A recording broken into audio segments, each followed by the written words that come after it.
Family didn't invite me to Christmas because it's no place for losers, my brother said. I calmly agreed and stopped funding his children and wife. Now he's going crazy. I was actually looking forward to Christmas this year.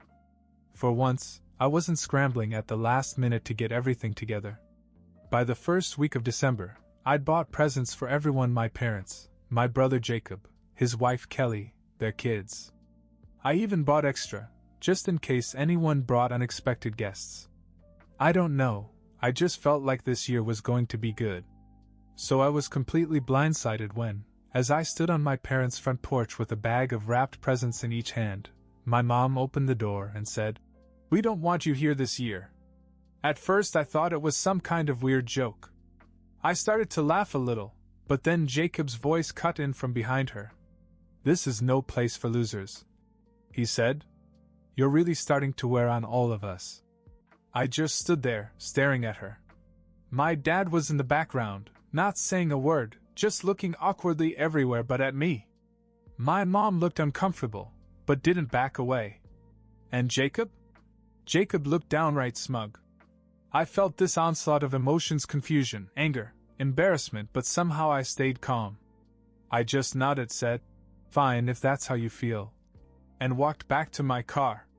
But as I sat there in the driveway, staring at the bags of presents in the passenger seat, something inside me changed. No place for losers? Tired of me? Where was this coming from?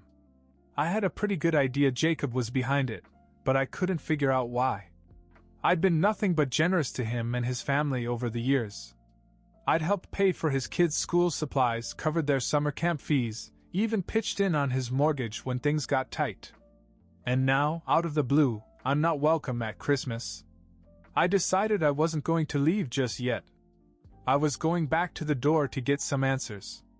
I left the presents in the car and went back to the door. My parents were still standing there, whispering to each other as if they hadn't expected me back. Jacob was lounging on the couch, scrolling through his phone, acting as if nothing had just happened. I didn't bother to knock. "What's going on?" I asked, stepping inside. "Why am I not welcome at Christmas? What did I do?" Jacob grinned without even looking up from his phone. "You really don't get it, do you? You've been slacking off lately. The kids have barely gotten anything from you this year." I stared at him, stunned. "What are you talking about? I've spent hundreds on presents for your kids. They have more presents in the car than anyone else." Jacob finally looked at me. "Last year you did more. This year it's like you don't care. It's embarrassing for us, honestly." I turned to my parents, expecting them to say something. Maybe defend me or tell Jacob he was out of line. Instead, my mom gave me this awkward smile and said, "But you just bought a new car. You found money for it." For a second, I didn't even know how to respond. "The car is on credit," I said, keeping my voice steady. "And even if it wasn't, how does buying a car suddenly make me responsible for Jacob's kids? They're not my responsibility.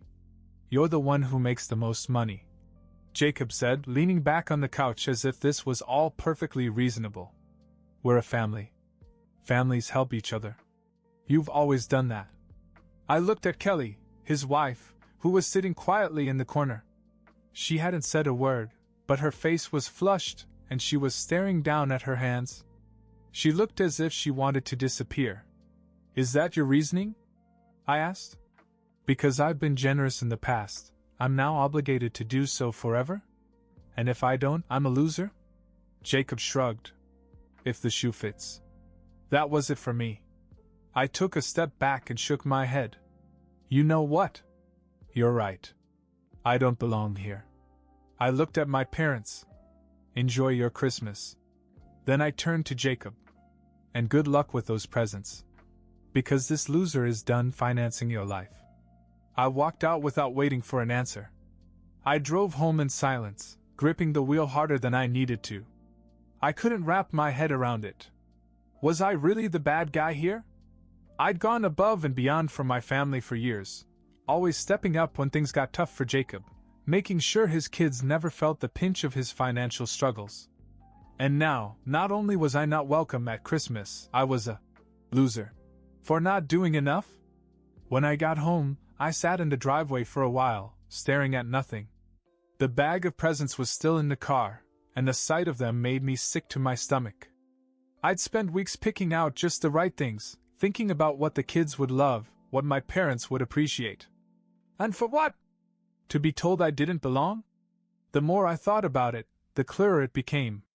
This wasn't just about Christmas or presents. This had been building for years, and I'd been too blind or maybe too willing to see it.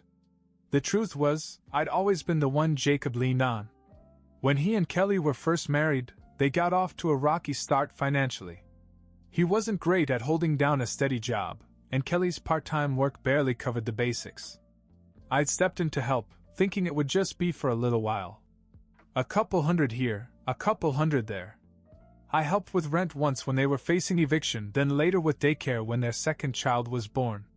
But a little while turned into years. Every time Jacob hit a rough patch, the first thing he did was call me. And to be honest, I always said yes. Not because I had to, but because I cared about his children. I didn't want them to go without, and I didn't want to see my brother and his family struggle. Looking back now, I realized that I'd created this dynamic. I made it too easy for Jacob to rely on me, and somewhere along the way, it stopped being gratitude and turned into entitlement. And tonight, being shut out of my own family's Christmas because I didn't do enough. That was the breaking point. The next morning I woke up with a clearer head and made a decision. I was done. No more bailing Jacob out. No more endless gifts to make up for his lack of effort. If he wanted his kids to have the things I'd provided, he could figure it out for himself. It wasn't an easy decision.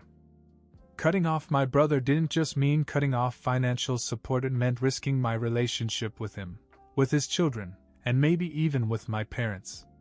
But I couldn't go on being treated like an ATM instead of a brother and a son.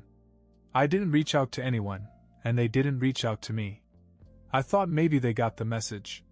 But I should have known Jacob wouldn't let it go that easily. The silence stretched through New Year's Eve. No phone calls, no texts, nothing. I didn't hear from my parents, Jacob, or even Kelly. For the first time in years, I spent the holidays completely alone. It wasn't that I expected them to reach out, but it was a different feeling when midnight came and went and my phone remained silent. I won't lie, part of me thought about calling. But every time I picked up the phone, I remembered Jacob's smirk, his words. No place for losers. I'd been the one holding things together for years, and they had the audacity to treat me like I was disposable? No. If they wanted distance, I'd give it to them. By mid-January, I began to feel the change. Kelly had always been quiet, the kind of person who avoided conflict. But one night I got a text from her, out of the blue. It was short and to the point. I just wanted to say I'm sorry. I don't agree with what happened. Jacob won't hear it from me, but I thought you should know. I sat staring at my phone for a long time, not sure how to respond. On the one hand, it felt good to know that someone in the family saw things for what they were. On the other hand, Kelly had been silent that night, and her apology now felt like too little, too late. I finally replied, I appreciate it, Kelly. But this isn't something I can just move on from.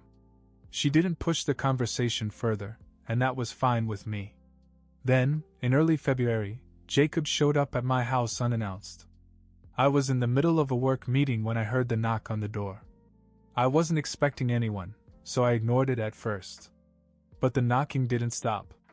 When I finally opened the door, there he was, Jacob, looking more disheveled and frustrated than I'd ever seen him. We need to talk, he said, stepping inside before I could stop him. I crossed my arms. What's this about? He got right to the point. You need to stop acting like this and start helping out again. I laughed, not because it was funny, but because I couldn't believe he meant it. Helping out? You mean pay for your life? I told you I'm done with that. He glared at me. You're the one with the money. Do you know how hard it's been for us since you decided to act like this? The kids barely have what they need. Kelly's trying to keep it together, but we can't do it without your help. I couldn't believe what I was hearing. Are you listening to yourself right now? You're a grown man, Jacob. You have a wife and children. If you need more money, go out and earn it. It's not my job to solve your problems. You've always helped before. He shot back. Why are you being so selfish now? Selfish? I repeated. You want to talk about being selfish? Let's talk about how you lied to our parents about me, turned them against me, and then banned me from Christmas because I didn't spend enough on your kids. And now you're here asking for more? You've got some nerve, Jacob. He started to say something else, but I held up a hand to stop him. We're done here. I'm not giving you another dime, and I don't want to hear from you again until you figure out how to act like an adult. He stood there for a moment, glaring at me, before finally storming out. After Jacob stormed out, I thought that would be the end of it for a while. He'd sulk, maybe complain to my parents, but eventually he'd figure out I wasn't going to back down. I was wrong. 2 days later, I got a call from a number I didn't recognize. Normally, I wouldn't have answered, but something told me to pick up. Hello? Is this Michael? A man's voice asked. Yeah, who's this? This is Mark Dawson. I'm a lawyer. I represent a client who has recently expressed concern about certain financial matters involving your family. Do you have a moment to discuss them? I froze. A lawyer? What financial matters? I can't go into detail over the phone, he said, his tone overly polite. But it involves financial contributions you've made to your brother, Jacob, and his family. Specifically, your use of those contributions. Would you be willing to come to my office for a discussion? I didn't know what to say. My mind was racing with possibilities, none of them good. Had Jacob taken out a loan in my name? Was he using my information for something shady? Or was this a desperate attempt to guilt me into giving him money again? Who's your client? I finally asked. There was a brief pause. I'm afraid I can't disclose that right now. But I assure you, this is not a lawsuit against you. It's more an investigation. Against my better judgment, I agreed to a meeting. Curiosity got the better of me, and I couldn't shake the feeling that there was more to this than just Jacob being himself. When I walked into Mark Dawson's office the next day, I wasn't sure what to expect. But as soon as I sat down, he dropped a bombshell.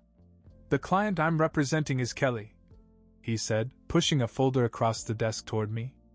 I blinked, taken completely by surprise. Kelly?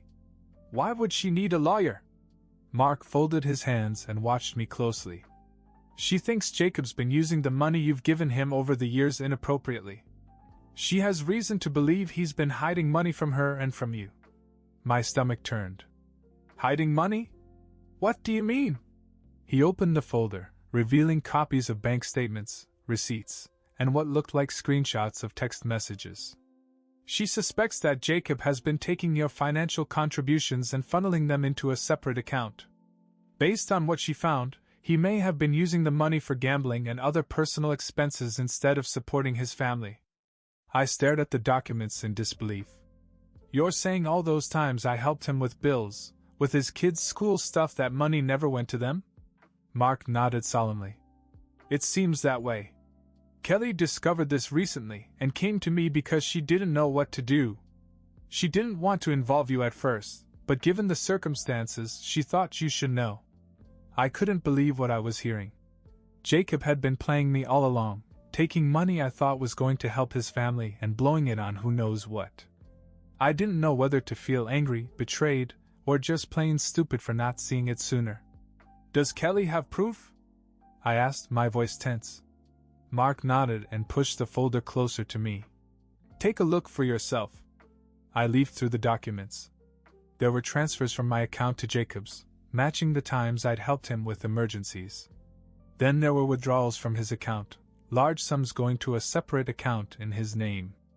I saw transactions from that account online gambling sites, expensive restaurants, and even a few hotel stays.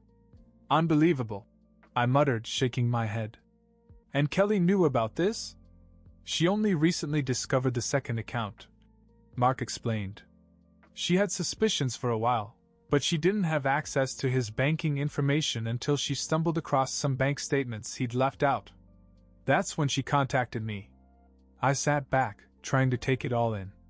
Does she want me to do anything? Press charges or something? Mark shook his head. Not at this point. She's more focused on protecting herself and the children. But she thought you should know in case Jacob tries to manipulate you further. I let out a bitter laugh. Well, he already tried. He showed up at my house a few days ago, demanding that I start helping again. Mark gave me a knowing look. That goes along with what Kelly told me. It seems Jacob is feeling the pressure now that your financial support has stopped. He may be in even deeper trouble than Kelly knows. I stared at the folder, my mind racing. Part of me wanted to storm over to Jacob's house and confront him, but another part knew that would only give him the satisfaction of knowing he'd gotten under my skin. Instead, I asked, "What's Kelly up to?"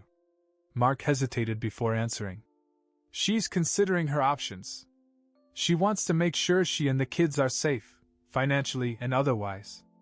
If Jacob's behavior escalates, she may file for separation or take other legal action. Hearing this hit me harder than I expected. Kelly had always seemed like the quiet, loyal type, the kind of person who'd stick by Jacob no matter what. If even she was willing to walk away, it told me how bad things had gotten. I thanked Mark for his time and left the office with a mixture of emotions. Anger at Jacob, sadness for Kelly and the kids, and guilt for not realizing sooner how deep this had gone. But most of all, I felt a strange sense of relief. For the first time in years, I wasn't carrying Jacob's weight. And now that I knew the truth, there was no way I was gonna let him manipulate me again. After I left the lawyer's office, I couldn't stop thinking about everything I'd just learned. The gambling, the hidden money, Kelly quietly planning her next move. It was like a soap opera, except it was my family and I was right in the middle of it. Over the next few days, I kept my distance. I didn't call my parents, and I certainly didn't reach out to Jacob. But it seemed the silence didn't sit well with him, because one night, just as I was about to sit down for dinner, my phone lit up with his name. I considered letting it go to voicemail, but something told me to pick it up. "What do you want, Jacob?" He didn't waste any time. "We need to talk." His voice was strained, almost desperate. "You said something to Kelly, didn't you?" I raised an eyebrow. "What are you talking about?" "Don't play dumb," he snapped. "She's been acting weird since Christmas, and now she's bringing up lawyers and separation. I know you've been putting ideas in her head." I couldn't help but laugh. "You think I'm the problem? You're the one who lied to her, hid money and gambled it away. If she's tired of your crap, that's on you, not me." There was a moment of silence before Jacob finally said, "You don't know what you're talking about." "Oh, I think I do," I said, my anger bubbling to the surface. "Kelly told me everything. The secret account, the gambling, the money you've been wasting while I've been breaking my back trying to help you. You're a joke, Jacob." He started to shout, but I didn't let him finish. "Here's the thing," I said, cutting him off. "You have used me for the last time. I'm done helping you. I'm done covering for you. If Kelly leaves you, that's on you. And if you try to drag me into this mess again, I'll make sure everyone knows exactly what you've been up to." I hung up before he could answer. My hands were shaking, but it felt good to finally say what I'd been holding in for years. The fallout didn't last long.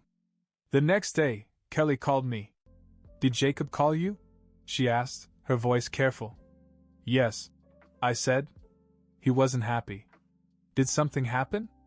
She hesitated before saying. I confronted him about the gambling and the hidden account. He admitted some of it, but he's still trying to make it sound like it's no big deal. "Are you okay?" I asked. "I'm fine," she said, though she didn't sound it. "But I'm tired of making excuses for him. The kids deserve better." Hearing her say that hit me harder than I expected. I knew things were bad between them, but this felt like the beginning of the end. "Whatever you decide to do, you have my support," I said. "Thank you," she replied quietly. "And I'm sorry for everything.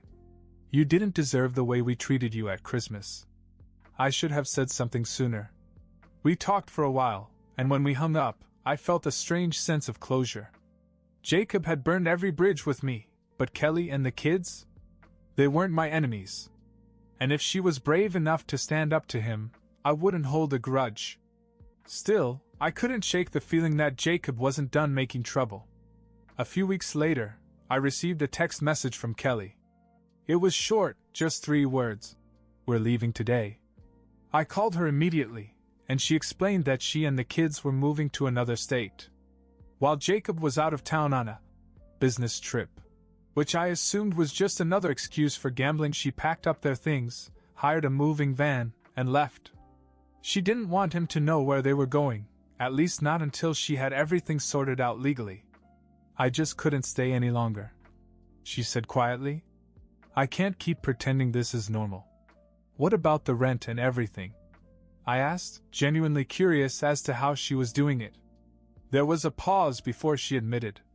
"I was hoping you could help me with that just for a little while." "I hate to ask, but dash."